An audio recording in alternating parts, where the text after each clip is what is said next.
cette collection a commencé aux alentours du mois de juin-juillet 1962. À l'époque, j'étais tout petit, 8 ans. Et donc mes premiers accessoires ou mes premiers objets de collection étaient des petits coureurs cyclistes ainsi que des voitures miniatures où il y avait des roues de vélo dessus.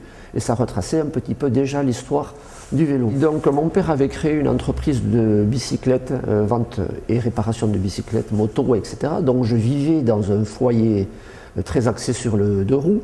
Et donc tout ce qui touchait à la bicyclette m'intéressait. Première bicyclette de collection, donc vraiment un tricycle vraiment particulier. J'étais tombé amoureux de ce tricycle. Et petit à petit, comme ça, on a commencé à garder quelques pièces. Et comme mon père était un acharné de la bicyclette, il avait lui déjà commencé à collectionner des bicyclettes de course et entre autres un ou deux Granby. Et c'est comme ça que par la suite, ayant pris son relais dans les affaires commerciales et qu'il m'a transmis la passion, c'est comme ça que j'ai continué à faire évoluer la collection de bicyclettes, chose qui à l'époque nous exposions pas en magasin car on avait une surface de vente assez réduite. Aujourd'hui, nous avons aux alentours de 150 mètres carrés de surface en exposition de vieilles bicyclettes, de maillots et de plaques émaillées et tout ce qui tourne autour du vélo, de 1870 à 1980. Alors c'est une pièce qui date de 1870. Alors c'est un Granby et ce vélocipède donc ne possède pas de chaîne puisque la chaîne à l'époque n'est pas utilisée dans le deux roues. C'est pour ça que c'est la famille des vélocipèdes et non pas de la bicyclette. Pour avoir un grand développement, la chaîne n'existant pas, il fallait un grand diamètre de roue pour avoir un développement le plus grand possible. Le pneumatique n'existe pas et les roues sont gainées de caoutchouc dur qu'on appelle du bandage. On passe de suite à la famille des bicyclettes, c'est-à-dire un ustensile avec deux roues de diamètre identiques et une transmission par chaîne. Donc j'ai une bicyclette ici 1898 avec des tubes beaucoup plus fins, un pignon fixe, la roue libre n'existe pas, et puis une selle beaucoup plus confortable montée sur un système d'amortisseurs, la première génération de bicyclettes de course avec lesquelles les gens pouvaient faire Paris-Brest-Paris ou bien Bordeaux-Paris. On est juste avant la période Tour de France. Donc là, nous voyons une bicyclette JB Louvet, donc utilisée en 1922 par un équipier d'Henri Pélissier. Donc là, on se situe juste après la bicyclette Beu de tout à l'heure, donc équipée de bandages.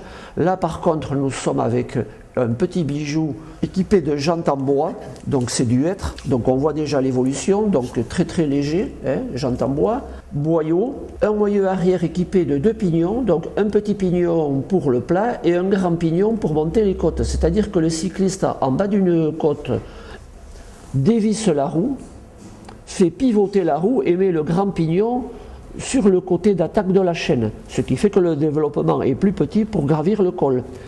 Et en haut du col, inversement, dévisser la roue, remettre la roue dans l'autre sens pour avoir un petit pignon avec un grand développement et terminer la course ainsi.